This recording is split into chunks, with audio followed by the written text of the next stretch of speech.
Thank you very much. And may I add, the seats are quite comfortable, so we are good to go for the next hour, I believe. Good afternoon, everyone. Welcome to the first session in the afternoon here. And also from my side, also welcome to the discussion that we'll be having, a very timely discussion on the structural shifts in the life insurance sector. It's an honor to be with just such a distinguished audience, such a distinguished panel. And again, the structural shifts topics here to be discussed in the vibrant city of Tirana. So the structural shifts, do I still need to introduce that topic? I think it's quite well known. As many of you know, IAIS has been doing a lot of work on these so-called structural shifts in the life insurance sector, work that has been going on since 2020. When we talk about structural shifts at the IAIS, we basically target two trends that have an important impact on the life insurance sector at global and at regional level. So the first trend is the increasing allocation of capital to alternative assets, such as private credit. By the way, this is a trend that we also observe going beyond life insurance. The second trend is the trend where we focus on the expanding use of asset-intensive reinsurance arrangements.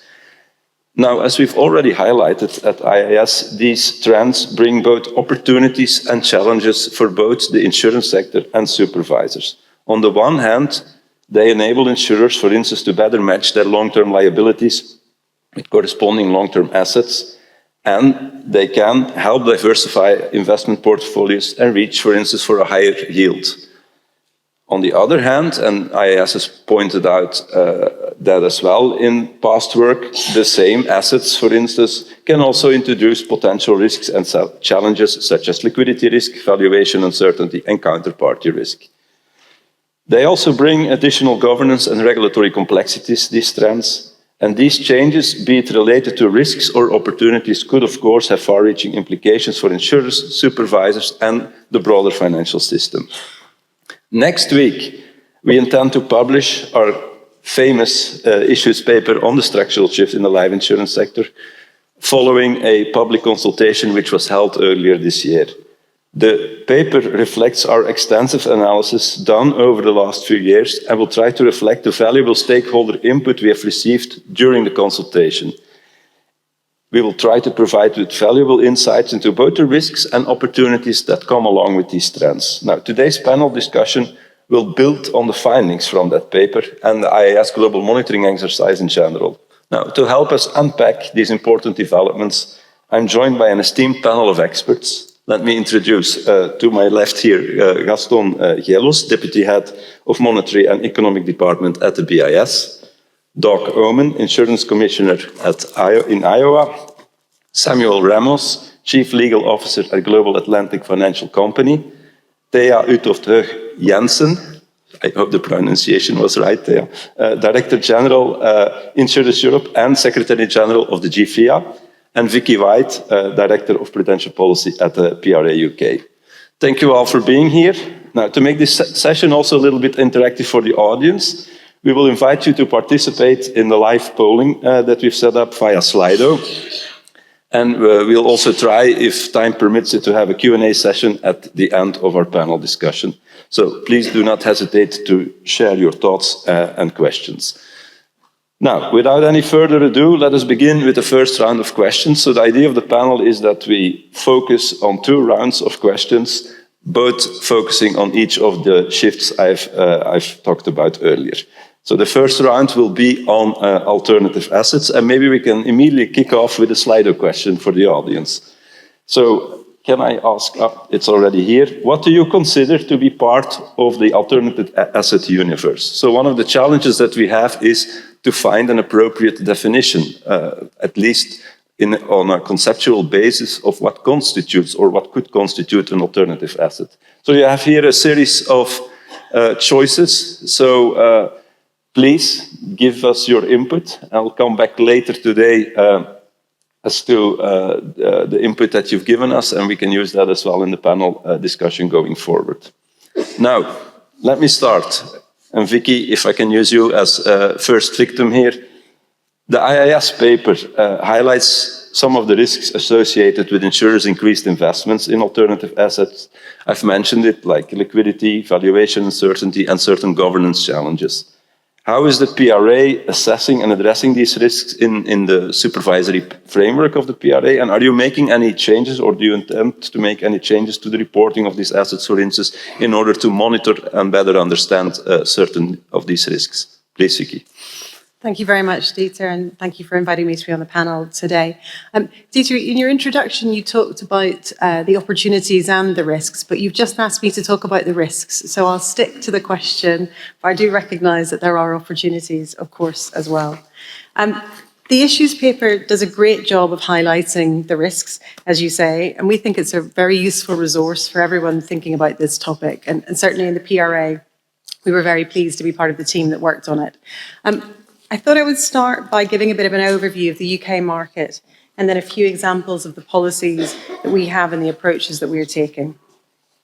So in the UK, the biggest life insurers write large volumes of annuity-type business, and their investments are driven by these liabilities, which are long-term, fixed, and predictable. The liabilities are typically the result of bulk purchase annuities, or BPA, where in the UK we have seen a large shift of liabilities from pension providers to life insurers in recent years. To give you a sense of the scale of that, current projections are showing future BPA volumes at around about £50 billion annually, and recent levels have been about the same place. So these are quite meaningful numbers. Now, as we all know, insurers have typically invested a high proportion of their assets backing annuity liabilities in government and corporate debt, reflecting the nature of the liabilities. But like other jurisdictions, we've also seen an increase in investments in private or less liquid credit as firms increase business volumes and seek to diversify their portfolios. We don't necessarily have any objection to that. Private or alternative assets are a very broad class, as I expect we're about to find out when we see the results of the Slido poll. And they cover everything from infrastructure to leverage lending and everything in between. So we try not to generalize and think about it as one class, but rather to look at the underlying risk of those different types of assets. So for some asset types, issues around lack of transparency or greater vulnerability in a stress, for example, are very well known. The issues paper lists those, and we've also talked about them in our publications, such as our FSR last year. But again, the risks aren't uniform across the alternative asset class bucket, and we've been working with the UK government and other bodies to help identify more investment opportunities that will contribute to the growth of the UK economy, provided, of course, that firms' risk management keeps pace. So maybe I can just step back a bit and talk about our regime and how we've adapted it recently. So one example highlighted in the issues paper is on the uncertainty of valuing alternative assets, which might require firms to use their own valuation techniques. And at the PRA, we've set out rules and expectations for firms investing in illiquid assets, including thinking about valuation uncertainty. More importantly, though, in the UK, we have something we call the matching adjustment framework. That's a very key part of our regime. It's essentially our domestic equivalent to the top bucket adjustment in the ICS. It provides a really strong regulatory incentive for firms to match their liabilities and assets so as to reduce their exposure to market risk. Now, in practice, what this does is it reduces the short-term volatility from market movements, which means that the risks associated with valuation uncertainty are commensurately less of a concern for us in the UK. Looking ahead, as some of you will know in the UK, we've got a new secondary objective recently to support the growth of the UK economy. We take that very seriously. And for us, that's about ensuring that we achieve the right levels of safety and soundness and policyholder protection, whilst doing so in a way that supports both competition and competitiveness and growth. So our regulatory approach for annuity business is designed to allow insurers adequate business flexibility to invest in a wide range of assets, including alternative assets, and that firms take responsibility for the risk management associated with maintaining these more complex portfolios. So one of the things that we've done recently is to introduce reforms to widen the types of assets that firms can hold in their matching adjustment portfolios, as well as to introduce something we call the investment accelerator to allow for more timely investment in alternative and hopefully growth-supporting investments. We've just published our final policy on the accelerator, if I can make a quick plug for that, just a few weeks ago, and it's made available for use immediately, and we're very excited about its potential. So of course that flexibility that I've just talked about introduces new risks, and we've introduced enhanced responsibility for firms around risk management. As part of this, we've introduced things like attestations and permissions before they can use the accelerator. And we also have regular granular data collections on the types of investments made and held in MA portfolios, which allow us to identify trends and emerging risks, and again, to focus our supervisory activities on the most heightened risk areas for us and the types of firms that operate in the UK. So I'd sort of sum it up as flexibility with proportionate safeguards. I'll stop there, Dieter. Thank you, Vicky. And it's indeed about finding that balance between flexibility, safeguards, etc., which keeps us also as supervisors, I guess, awake to be able to hit that sweet spot, I would say, between all those elements. That's the dream. Now, Sam, please let me turn to you to get some perspective from Global Atlantic. We've talked about the risk, we've talked about the opportunities. How does your organization navigate the trade-off between seeking higher yields on the one hand to mature long-term liabilities and managing the inherent challenges and risks that come along with that, like liquidity risk or credit risk when you invest in alternative assets? Which risk management tools are, according to you, critical in that respect? So first of all, it's great to be in Albania, and thank you for the opportunity to present. I guess I'm giving the practitioner's perspective here.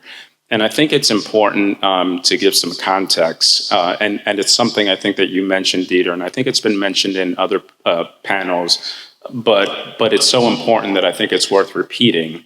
And that's really what we're seeing in the US, and I think what we're seeing globally is a retirement crisis. In the US, there are 11,000 Americans that are turning age 65 every day. Pension plans are essentially not available anymore. Percentage of over 65 is continuing to increase, and governments are strained in producing and giving retirees retirement income.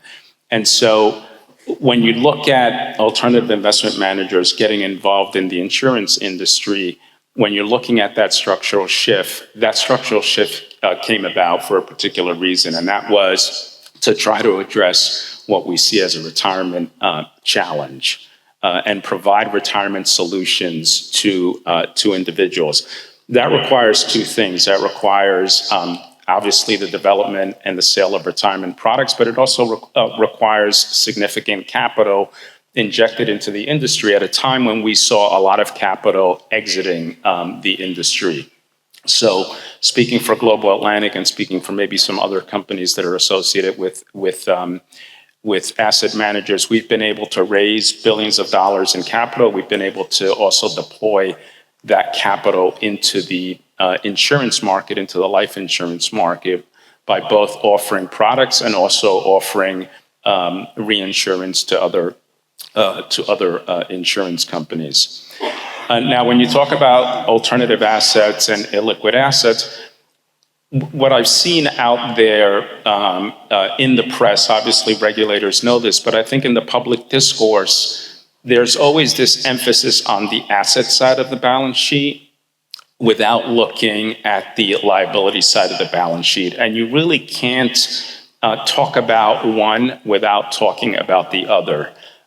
When you think about a company's portfolio, obviously you would not expect a company that basically has demand deposit types of liabilities to have the same concentration in a liquid assets or alternative assets as you would an institution, for instance, that may have like long-term pension liabilities. And so I think you need to bring into the discussion the liability side of this balance sheet.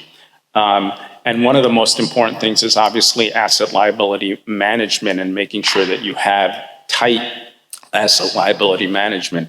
The other thing is that you need to make sure that you understand how the liability side of the balance sheet performs. And what you've seen over time, again, at least in the US, is that insurance companies have moved away from complex products and towards more simpler, predictable, stable products that provide retirement security. And what that means is that we can pretty effectively model how the liabilities are going to run off over time. With respect to risk management, again, we look at very tight asset liability management. We look at the products, we look at the product features. We make sure that there are features in those products that disincentivize the early surrenders of those products. After all, they're retirement products. They're supposed to be held for the long term. We make sure that we stress the potential surrender of those products. We look at our liquidity. We make sure that we adequately stress the liquidity. We do a contingent asset liquidity. We have a contingent asset liquidity plan so that when we're running stress tests, we're actually looking at our portfolio and looking at what assets would we need to sell in a stress condition. How long would it take us to sell those assets? What would be the expected discount that we would expect to get once we sold those assets?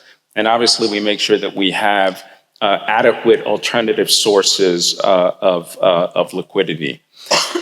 We also, with respect to the valuation of assets, we also have third parties that we use to value, independent third parties to value those assets. Moody's recently came out with a report, and one of the things that they said that I'd like to quote here when they talk about some of the debt securities, which are what they say are rarely traded, they say, but that is less of an obstacle for insurance companies, which tend to buy and hold investments over the long term to balance assets and liabilities. Again, so there is this bringing together of both sides of the balance sheet, which I think is critically important. I can only confirm that it's really about seeing how the asset side fits with the liability side, both from a liquidity perspective, but also from an asset liability management side perspective in general. And I think that's the only way to try to understand ultimately which role insurers could play in some of these financial markets. It's to bring together the perspective of the asset liability management of the individual insurers on an aggregated level with that role. That's still one of the challenges I think we need to overcome on a daily basis to try to explain that. But thanks for that, Sam. Doc, over to you.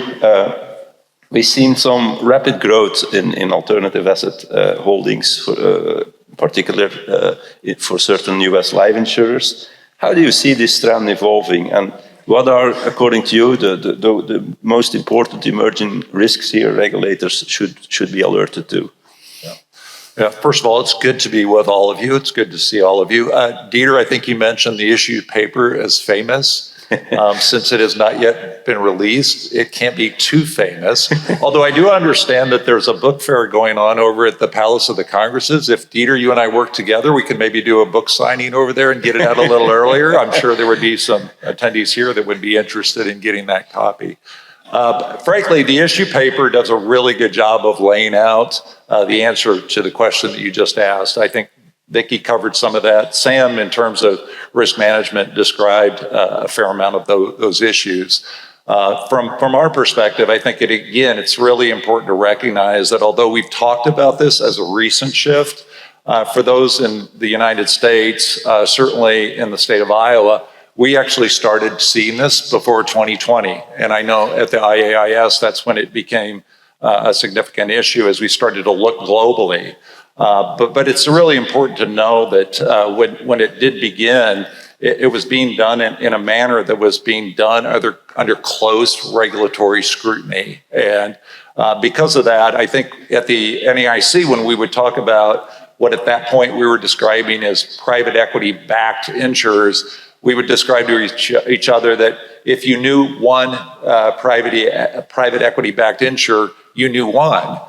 Because what Sam described is in terms of the risk management and the ability of the company in order to manage some of the complexities of these investments really was dependent upon that insurer to be very effective at it. But to your question of what sort of growth do we see? I think it's still fair to say that publicly traded bonds comprise most of U.S. insured investments, but it is evident that we're going to continue to see growth in private credit, and that's even given the fact that there's been a change in the interest markets. If you think again, one of the motivations that companies had in this was to look for higher yield, but I think that there are other drivers now in terms of these alternative assets being part of an insured company portfolio. But again, as we measure these assets, it's again one of that first question that you saw is it's sort of hard to again think about how is it you can basically unify a structure surrounding them, because even within that question you can see the definition of alternative assets can be a little bit challenging for regulators because there are so many uniquenesses about some of the strategies. The movement to alternative investments does add a layer of complexity that supervisors must understand. So again, understanding what's happening with a company like Global Atlantic requires the supervisors to be very much involved in that. So I would start with one of the risks being that the supervisors must understand those complexities, and that requires a different kind of discipline, but it's really important to recognize that that's happening in the United States. It was back in 2023 that we adopted our investment framework, which was introduced and is being implemented. And I think as we do that process in the States, again, through this issues paper, I expect additional information and experience from our U.S. perspective will be very valuable to the IAIS as we do see this types of investments moving around the goal. So to the point of the risk, I would include valuation and transparency to be a risk. There's no centralized space for alternative assets valuation. Vicki made that clear. Sam described how to manage it. But I think although we can get close as regulators, there's still risk, and I expect there will continue to be risk as those valuations vary. Another risk that we see as regulators is the data and reporting, because in addition to the lack of standardization on valuations, there's also a lack of standardized data about alternative assets. Again, because they're very bespoke, very, very unique to particular circumstances. So although data remains imperative, as well as the infrastructure that needs to continue to be developed in order to evaluate that data, that is a risk that we face as regulators. As I began, I do list regulatory capability as being really an important part of our management of risk as regulators.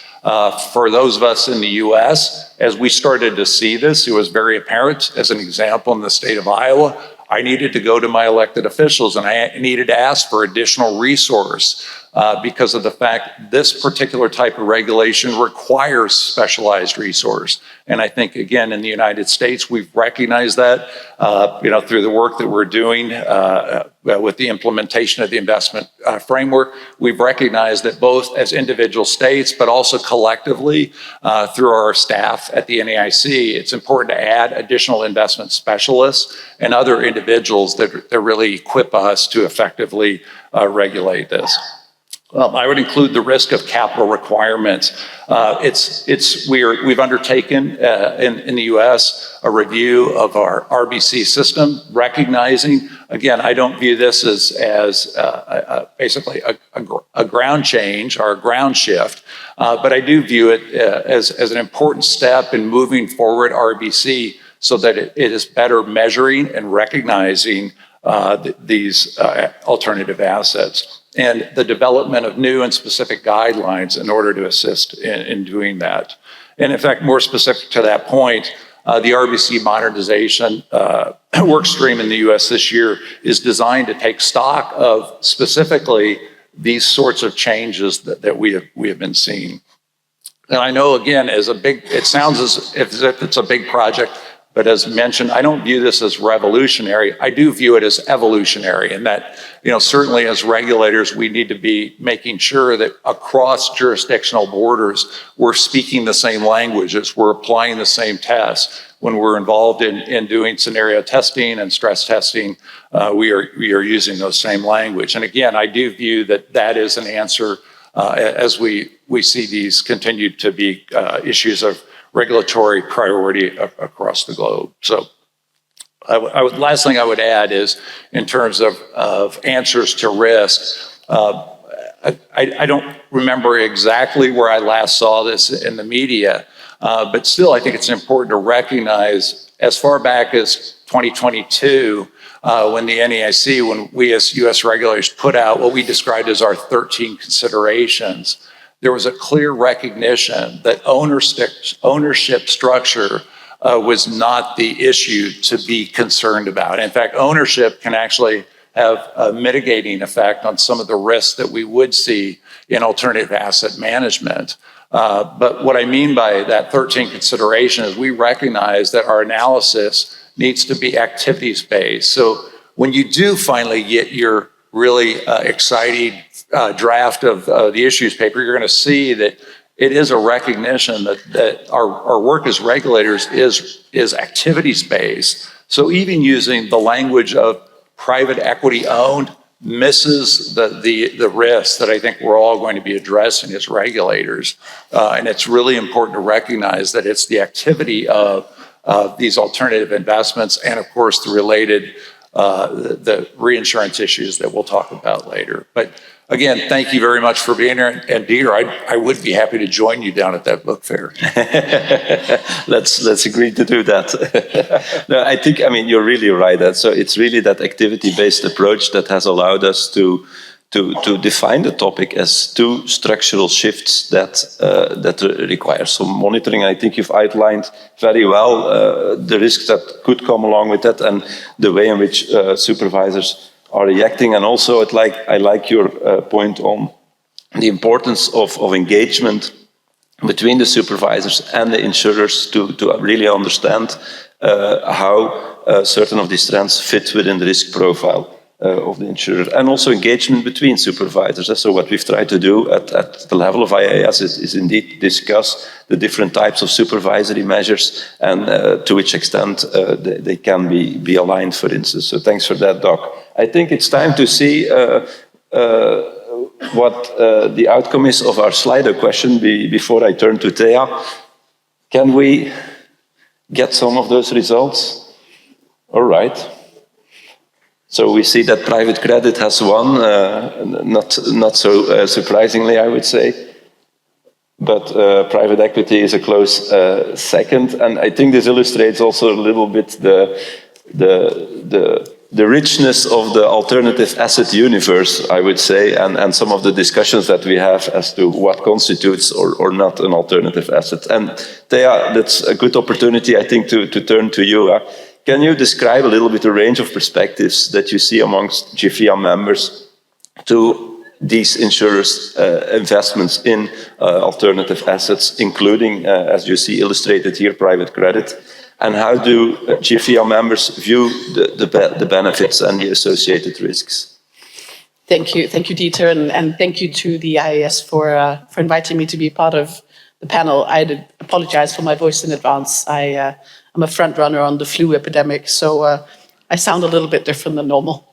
So today I'm speaking as the Secretary General of GFIA, which is the Global Federation for Insurance Association. That we've got 43 members and 3 observer members, and we represent the interest of insurers and reinsurers globally. That means that our members account for around 89% of total insurance premiums worldwide.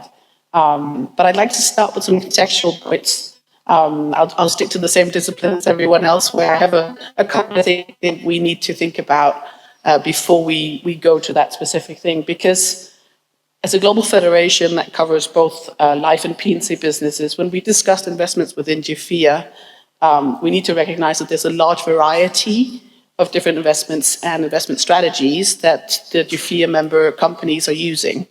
And these include many, if not all, of the assets that are in the scope of your paper.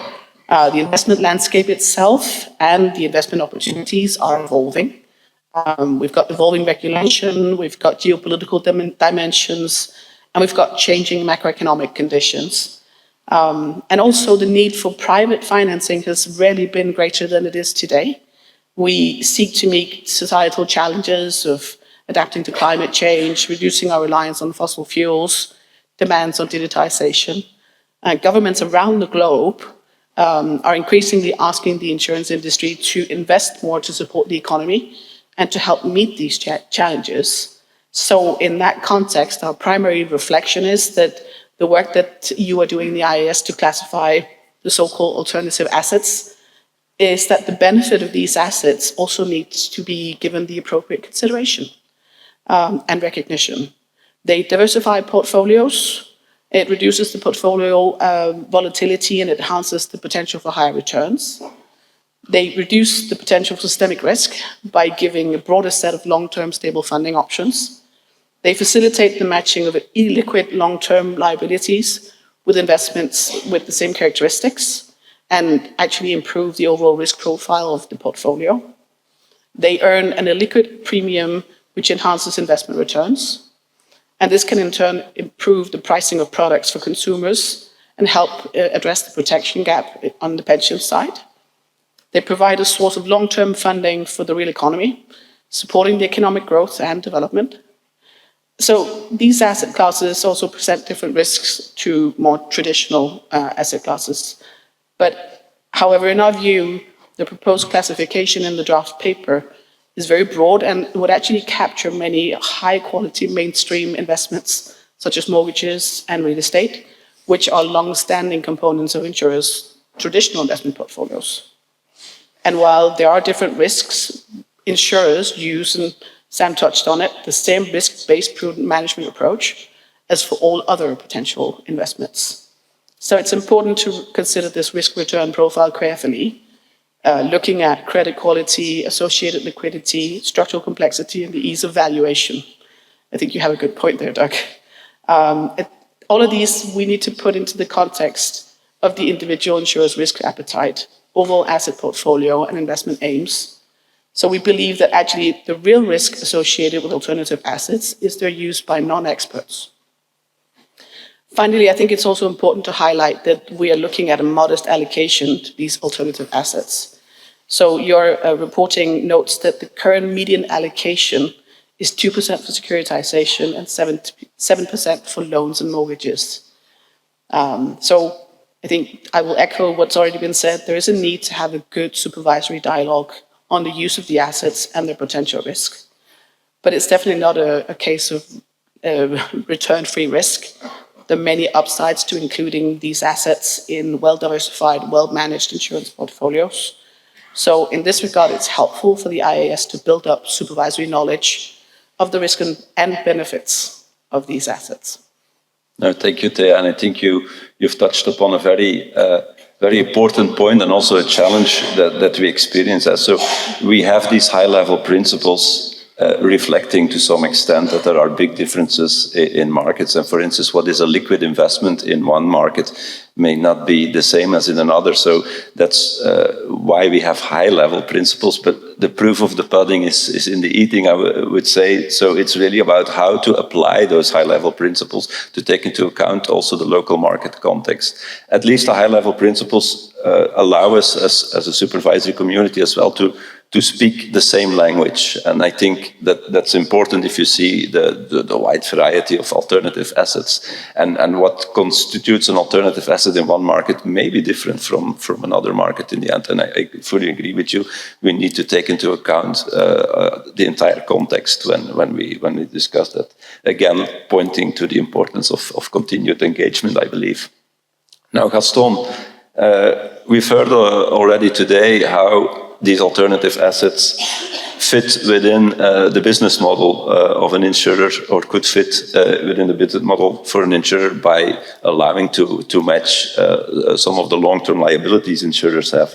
And to that extent, insurers may, for instance, be a bit different than banks.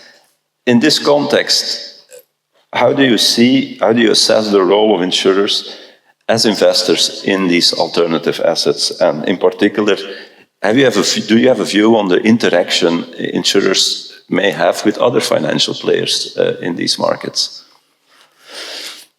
Thank you, and thank you for the opportunity to be here. It's really great, and it's an honor to participate in this discussion. As you've said, others have said, insurance business models, in principle, position them as natural long-term investors, and as investors also, at least in principle, in less liquid assets. No. But insurers' increasing allocation to alternative assets and the growing ties with private equity firms also have introduced new risk in our view, particularly when they combine with higher liquidity vulnerabilities on the liability side. Life insurers in particular have increasingly shifted their investment strategies toward alternative and risky assets, as was said before. I don't need to enumerate. And initially, this shift was a response to the low interest rate environment in the post-global financial crisis environment. But by now, the shift seems to be more permanent and seems to represent a structural change in insurers' investment practices. So, as has been said before, these alternative assets, while offering higher yields, are often illiquid. They're hard to value. And as mentioned, private equity firms have become significant players in the insurance sector by acquiring or partnering with insurers and reinsurers. And these partnerships often involve insurers channeling funds into private equity originated assets, such as structured credit or direct lending. And in principle, these kind of partnerships can be very beneficial for both and economically meaningful. Private equity firms benefit from access to insurers' steady funding streams and their long-term liabilities, while insurers gain access to high-yielding investment opportunities. And the private equity firms may bring the expertise to manage them properly. However, the linkages are often complex and not easy to understand from the outside. So this lack of transparency can obscure the true risk profile of insurers' portfolios and complicate oversight. And during periods of financial stress in particular, it may trigger nervousness, as opacity always does in such times. Insurers may be forced into fire sales of illiquid assets, amplifying price movements and potentially destabilizing financial markets. And we looked at some of these issues in a recent paper that we actually already put out at the IAIS. And we show that private equity-linked insurers have significantly higher allocations to structured products and affiliated assets. To structured products, again, maybe because the partnerships with the private equity firms enables them to better do so, it's unclear, but also to affiliated assets. For example, private equity-linked insurers allocate 26% of their portfolios to structured products compared to just 11% for non-PE-linked insurers. The partnerships with private equity have also introduced governance challenges and potential conflicts of interest. Our paper highlights that PE-linked insurers have a greater exposure, as mentioned, to affiliated assets. In particular, PE-linked insurers allocate 14% of their portfolios to affiliated assets, compared to just 8% for non-PE-linked insurers. The insurers' increased investment in alternative assets has thereby also deepened the interconnectedness with other financial sectors, including asset management, real estate, and corporate lending. For example, insurers play a growing role in the intermediation of private credit and structured finance, often providing funding to risky firms through private placements and CLOs. So this interconnectedness potentially can raise systemic risk, since stress in one sector, such as a downturn in the real estate sector, for example, or in private credit markets, could propagate to insurers' balance sheets and to other players. And particularly when combined with liquidity risks on the liability side, investments in alternative assets may introduce vulnerabilities that could then propagate. And what do I mean by the liability side? Well, for example, the increasing use of derivatives, which are good to hedge against certain risks. On the other hand, exposes insurers to liquidity risk from margin and collateral calls, and depending on the nature of the derivatives, also to rollover risk. So these pressures can arise simultaneously with policyholder surrenders during rising interest rates, for example, so that you have twofold drain. There have been other development also on the liability side on insurers, although it's a bit hard to generalize. But we see also in some cases a higher reliance on non-core liability. So I agree, one has to look at both the liability and the asset side together. But overall, yes, these developments, they're not bad per se, but they do entail, in our view, some new risks which need to be followed. Thank you. Yeah, that is indeed the task we're up to. I think it points to two things. Again, a comprehensive liquidity risk management as well of the insurer.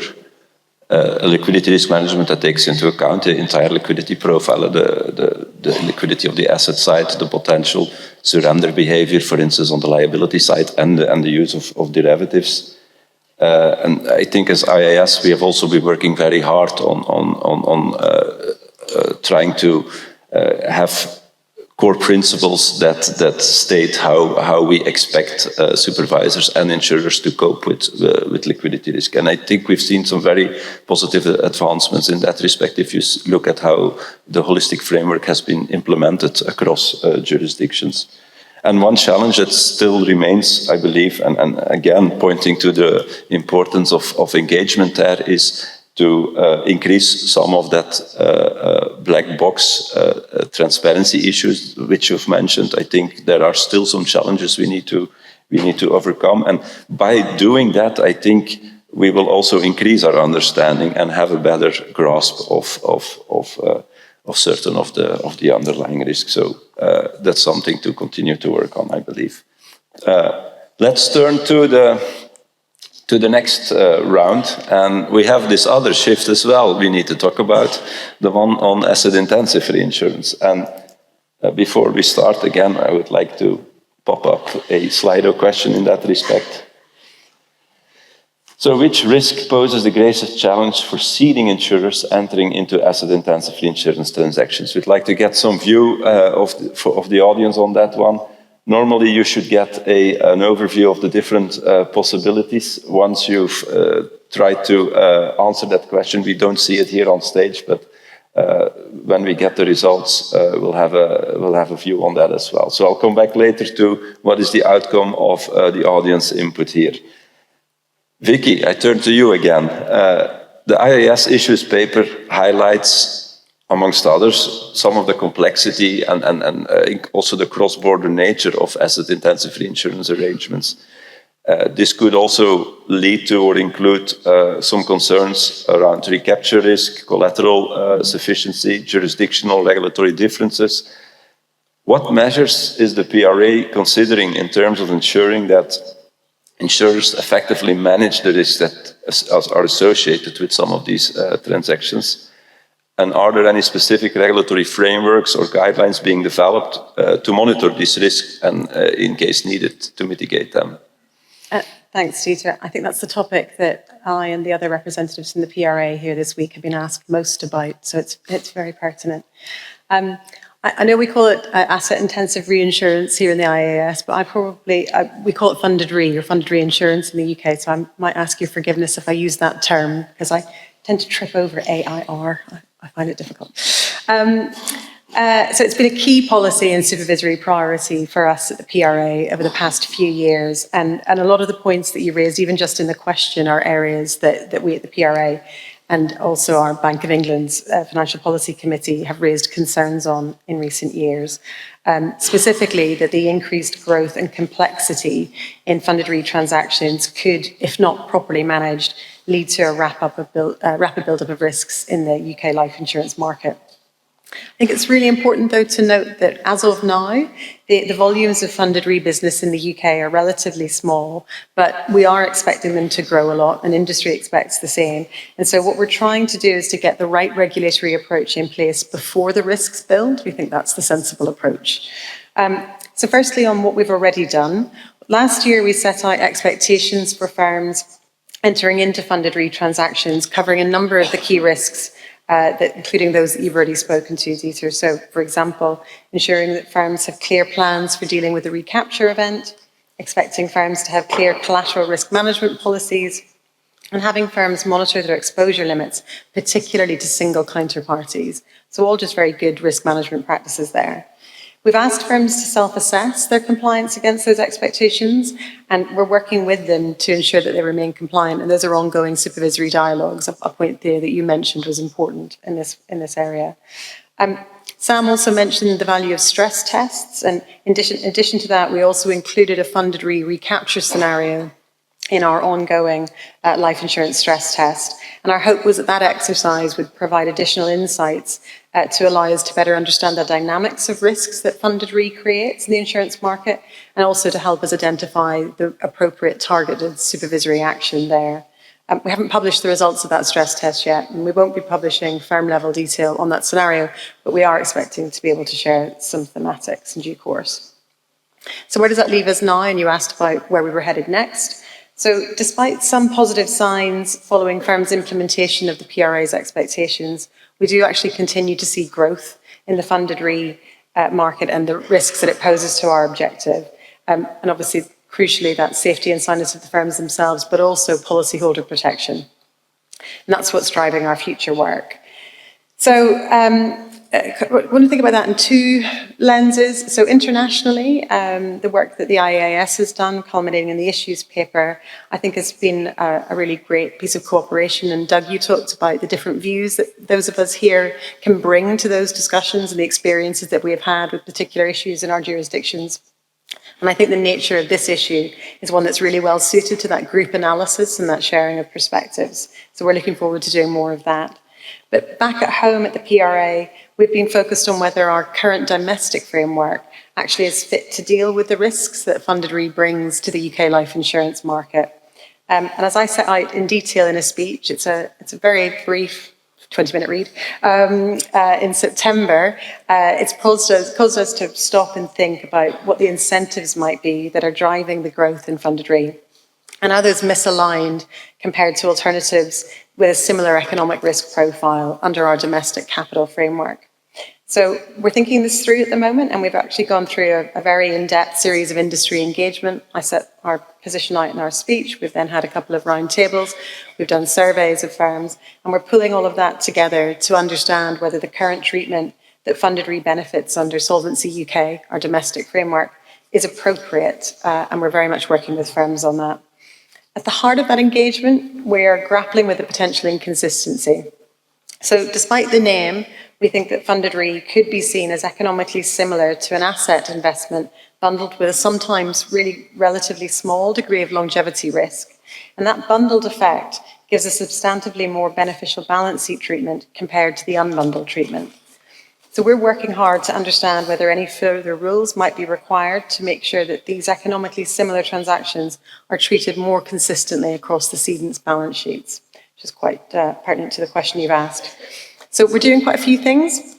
I think we're doing them in a sequenced, logical, and importantly proportionate way as we explore the risks more fully here.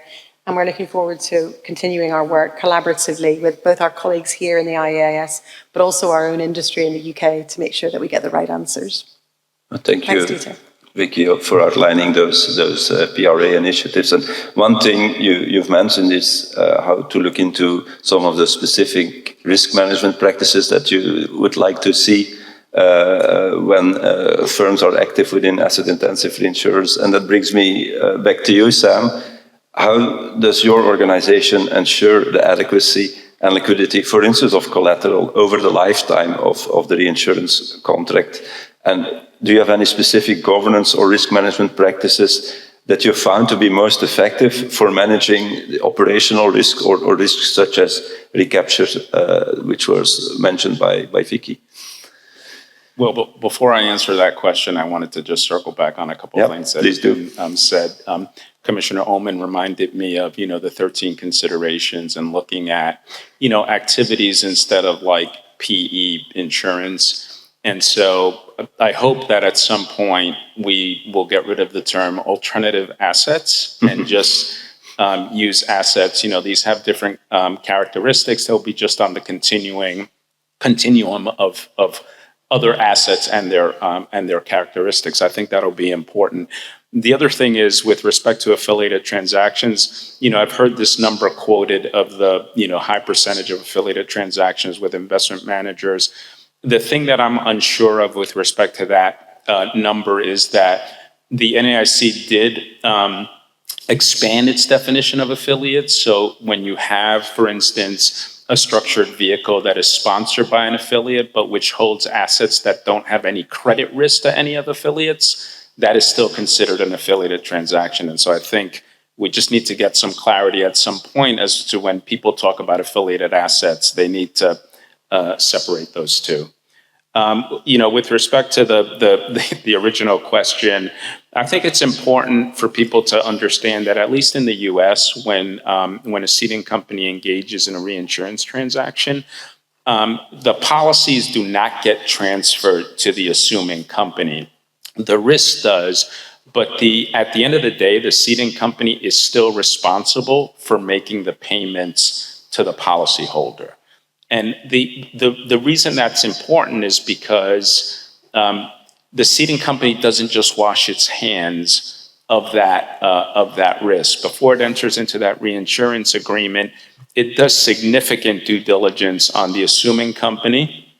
It does a credit analysis. It looks at its management. It looks at what its risk and investment policies are and what its expertise is in that area. So that the best price doesn't always win. It's really a combination of price and all of these other factors that I've mentioned.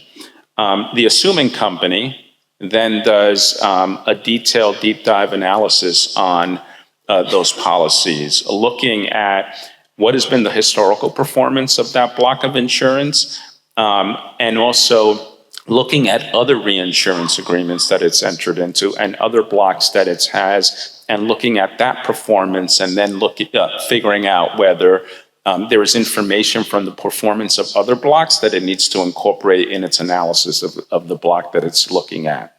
Reinsurance agreements are then painstakingly negotiated over many months, and they have investment guidelines so that the seeding company is actually agreeing with the assuming company as to what assets are going to be backing the liabilities that the seeding company is seeding.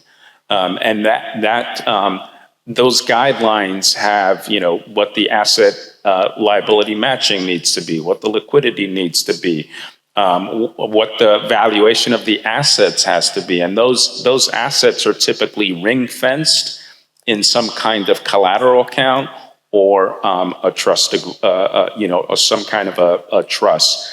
The seeding company then has ongoing monitoring. It's basically monitoring the risk of the assuming company. It's got governance mechanisms in place to continually do monitoring. It's getting reports from the assuming company as to the performance of the assets and whether the guidelines are being adequately met. And then it has audit rights with respect to the assets in that trust account. And then finally, there are recapture triggers that are incorporated into these reinsurance agreements so that much before any company goes insolvent, the assuming company can essentially recapture the business if it needs to.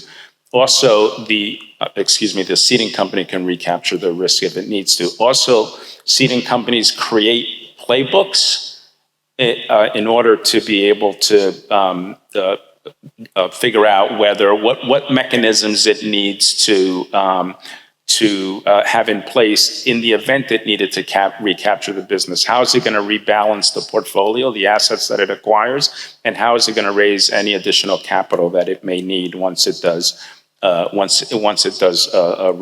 recapture? And then other than that, we basically manage that business the way we manage our own policies, except that obviously we're managing that business at the block level, because again, we have assets that are in a collateral trust that needs to be managed at that level, and then we're managing that business on a company-wide level too, along with all the other our direct business as well as other blocks that we have assumed. To the extent that we're ceding some of that risk to an offshore jurisdiction, we make sure that it's an offshore jurisdiction that has a rigorous regulatory regime, that is a qualified jurisdiction, is following ICS. It's working with the IAIS. That it's a jurisdiction that is well respected. Thank you for helping us unravel a little bit of that complexity that sometimes comes along with these arrangements. Maybe time to quickly go to the results of the Slido. If we can pop those up, here we are. So according to the audience, which risk posed the greatest challenge? So I see credit risk of the reinsurers, credit risk of ceded assets. So credit risk seems to win this battle, followed by liquidity risk and some of valuation challenges and recapture risk, which was also already mentioned by the panelists. Now, I'm aware we only have 10 to 15 minutes left, so I will ask the next speakers to be quick. But Doc, still, I would like to turn to you. From a US regulatory perspective, what do you see as the key challenges in overseeing asset-intensive reinsurance transactions? Some of us have mentioned already also in the issue paper, there are certain potential gaps, for instance, in data, in transparency or group-wide supervision. Is there anything we can do to address those gaps according to you? Yeah, again, I think the fact we're running out of time is an indication of really how important this issue is. And just want to thank you for having this. I think the exchange is so incredibly valuable. I'm going to sort of skip back past the issue of what the challenges are, because I think you mentioned them, but just want to address, listening to Vicky describe some of the tools that have been developed to address it. Again, because of the complexity of these transactions, in a way, and the lack of data, it really does come back to almost an individual transaction by transaction review to address some of those risks. But related to that is, I would say, another way of looking at it is, as a ceding regulator, a ceding supervisor, is it does require a familiarity with the reinsurer, the reinsurance supervisor. In other words, that kind of relationship is really important at the IAIS, but it's actually important in terms of understanding when you have an insurer that is ceding to another jurisdiction, to make sure that we understand. Now, some would describe that as a risk, because it does require for us in the US, certainly for me in Iowa, to understand how that structure or how that supervision is occurring in that other jurisdiction. But really, for the regulation, for the supervision to be effective, that is a requirement. That is a must, as far as I'm concerned, to address it. Certainly, that cooperation and communication is going to be very important as part of that. The key to overcoming that hurdle means building strong relationships. Certainly, that can occur through the IAIS, but actually requires a level of effort within the ceding jurisdiction to communicate, to reach out. Just as one example, I will share with the audience, my staff, my folks, probably speak to Bermuda at least once, if not more times a week. And it's because of the fact that we become more effective in what we're doing by that kind of regular communication. It's so important to do that, because as the ceding jurisdiction, I have responsibilities, in my view, to make sure that Bermuda or any other jurisdiction that's on the receiving end of that transaction has the tools necessary. And we learn a lot in those communications, and certainly I could express that I'm sure the Bermuda Monetary Authority would say the same. So when that level of cooperation does not exist, or the supervisor frameworks are insufficiently mature, that's when I am, as a ceding jurisdiction, I do become concerned. The US supervisors, I think, are well equipped to review. Even though data may not be available, we are equipped to review those reinsurance transactions, as we in the US have been focused on reinsurance for some time, inclusive of AIR. We've established procedures to capture risk assessment throughout that process. And we've also introduced the ability to evolve those assessments as new and more complex terms are being introduced.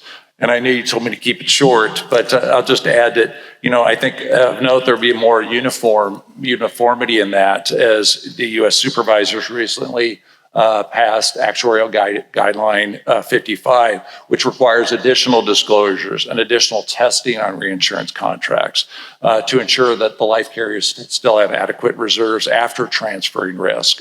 And that new guidance becomes effective on December 31st of this year.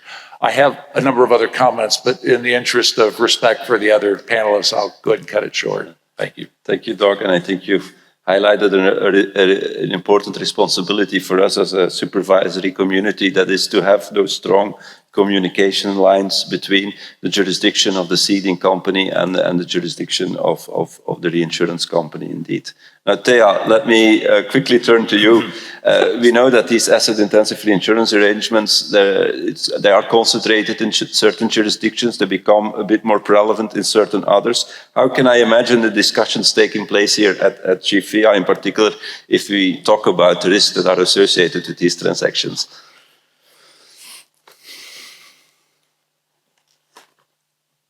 Yeah. I think we're there. Yeah. Here we are. So looking at this from a global perspective, you're very right that I think the first reflection is indeed that this is something that only accounts for about 5% global life provision. I think that's important to keep in mind. It's also something that's concentrated in a small number of large insurers in a limited few number of jurisdictions. That may change in the future. But it's important to recognize that idiosyncratic element when we discuss AIR. You're right, Vicky, I'm going to stumble over that one too. AIR in an international context. So it's equally important to recognize the market forces that are actually contributing to the growth that we've seen in asset-intensive reinsurance. Turning to our own report in 2023, our protection gap report. If you haven't read it, it's a fascinating, maybe a little bit more than a 20-minute read, but it's definitely recommended. We estimated a pensions protection gap of $51 trillion. And Geneva Association estimated a similar amount of 41 trillion. So both of these estimates will undoubtedly be possible to further specify or correct, but the magnitude of the pensions gap and the challenge of closing it is undisputed.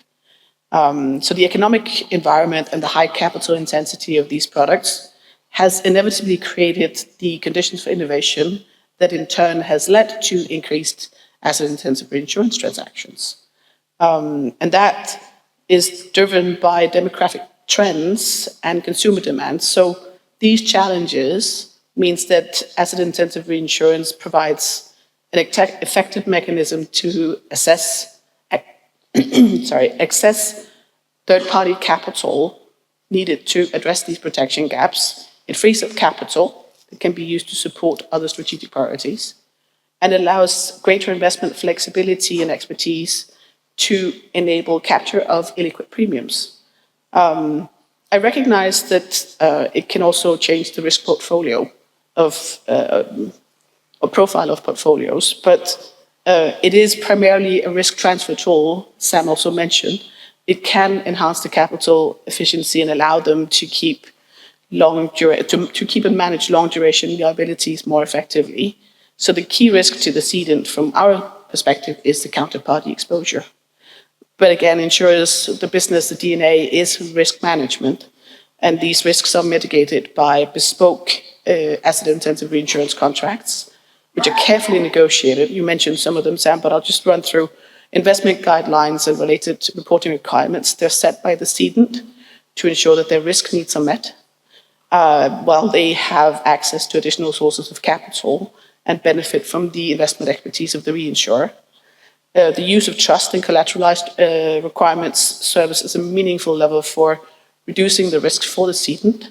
It's actually very common that these accounts are over-collateralized. Recapture risk is planned for explicitly, both from an operational and regulatory compliance perspective.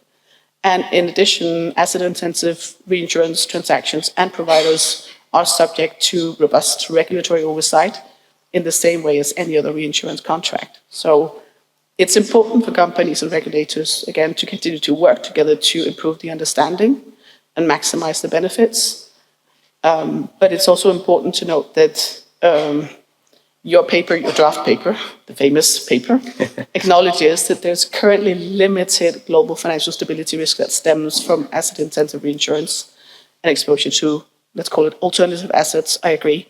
Let's just start calling it assets.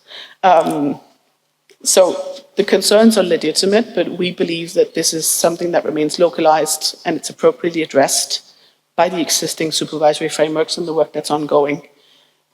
We continue to monitor these developments, but we don't see a significant need from GFIA's side to revise, adapt anything on the ICPs or to develop significant amounts of new legislation on this issue. Oh, thank you. I think that's also, you will see one of the findings of the paper is indeed that we may take a look at the ICPs, but we are broadly comfortable with the way the ICPs are today and the way that we can use the ICPs to address the challenges that we've just discussed. Gaston, let me turn to you. We've talked about the concentration of certain of these activities in certain markets or jurisdictions. Are there any measures that we can take to address these risks according to you? And as a final question also to include here, do you believe there are any risks we haven't covered yet? Maybe we forgot something. Maybe we forgot something. Thank you. Yes, I mean, again, asset-intensive insurance can enhance efficiency. It can centralize risk management within insurance groups. But the increasing scope and complexity of these arrangements have introduced new complexities, as we discuss in our paper. For example, we have seen a proliferation of intricate risk intermediation chains, such as sidecars that enable quicker redemptions than the long-term liabilities that they support. You mentioned the geographic and operational concentration that could increase the potential impact if, in case of a reinsurer's failure. The uncertainty and the lack of transparency in some AR agreements may prompt insurers to recapture risks prematurely rather than collaborate on remedial actions. So such reinsurance practices, they have, of course, the advantages that were mentioned, but they can also have the other side to them, that the agreements often include triggers that allow insurers to recapture assets and liabilities from the reinsurers if the reinsurers run into stress. And in these scenarios, I think it's always important to think not only from the perspective of what happens to one firm, right, but what happens if many can get into the same situation. And why is that relevant? Well, because come back to the point of opacity. When financial conditions are good, when they're benign, investors are usually happy to invest in high-yielding assets, in business models that are complex, that they may not fully understand. But when there is nervousness, when there's stress in the market, investors tend to withdraw more from those more opaque structures and assets. So that's why I believe we have to think about what happens if there's more than one, particular accident in one particular firm. How can it amplify the system? So what can be done? Well, I don't have the solution. We discussed some possibilities, but these are just possibilities in the paper.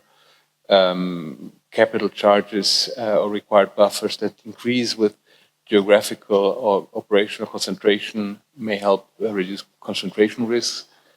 But overall, there are, what has been mentioned earlier is enhancing transparency and disclosure. Transparency is foundational to a market discipline and systemic oversight. Aligning international regulatory frameworks, great alignments of international standards would help. And let me say a few words about liquidity risk. I mentioned this earlier. So I think something that has not received a lot of attention in the case of life insurers is this change in liquidity risk. I mentioned briefly the increased hedging activity, both on using derivatives to hedge against interest rate risks, but also FX risks. And of course, in the first instance, these are good instruments to mitigate these risks, so that they dampen, they mitigate solvency risks, but they can introduce liquidity risks related to collateral or margin calls or rollover risk. For example, when interest rates rise, drains on liquidity from the interest rate swap positions can be correlated with those from policy surrenders. On FX markets, many insurers are, for good reasons, invested internationally, have large positions internationally. And for good reasons, they hedge those positions with FX, mostly FX swaps. Now, these FX swaps, the nature of these instruments implies that when it's not rollover, the dollar borrowing or the foreign currency borrowing insurer has to come up with the cash to close out the position. And in a situation, again, I'm thinking of system-wide stress situations. When you have a stress on dollar funding markets, for example, that could spill over quickly onto the FX swap markets. And suddenly you could have many scramble for dollars at the same time. And so these are the types of issues that, in our view, deserve a bit more attention. Thank you. No, thank you. I mean, it points to we see at least, I believe, those supervisory initiatives that try also to elaborate a bit more the stress testing frameworks, which could include also stress testing in the liquidity realm. So we see many initiatives in that respect, which I think we're all aware that that is an area that can be continue some development. And also another aspect which you correctly highlighted, and which I think will entail also some future work at the level of IAIS, is to increase our understanding of what could happen on macro system-wide level indeed. And that anti-stress testing is a marvelous tool for that. I mean, to conclude, because I see we're already over time. Sorry for that, everyone. But I think, Doc, you've mentioned it. It points to the interest and the debate of the structural shifts, which I can assure everyone, structural shifts are still here to stay for a while. Also for IAIS, we will continue our work. Some challenges do remain. I think it speaks to the continued importance, and several panelists have mentioned that, of engaging with industry, with those insurers that are active within that field, so that we can, on a common basis, increase our understanding and continue our work in this area. And I'm sure we will not get bored in the period to come when it comes to these structural shifts. I thank the audience for their attention. I thank my marvelous panelists for the interesting discussion. And we'll continue the discussion. I believe there is a roundtable, for instance, on private credit coming up. So feel free to join that as well. And I hope to see you all within the next few days or at another event. Thank you. All right.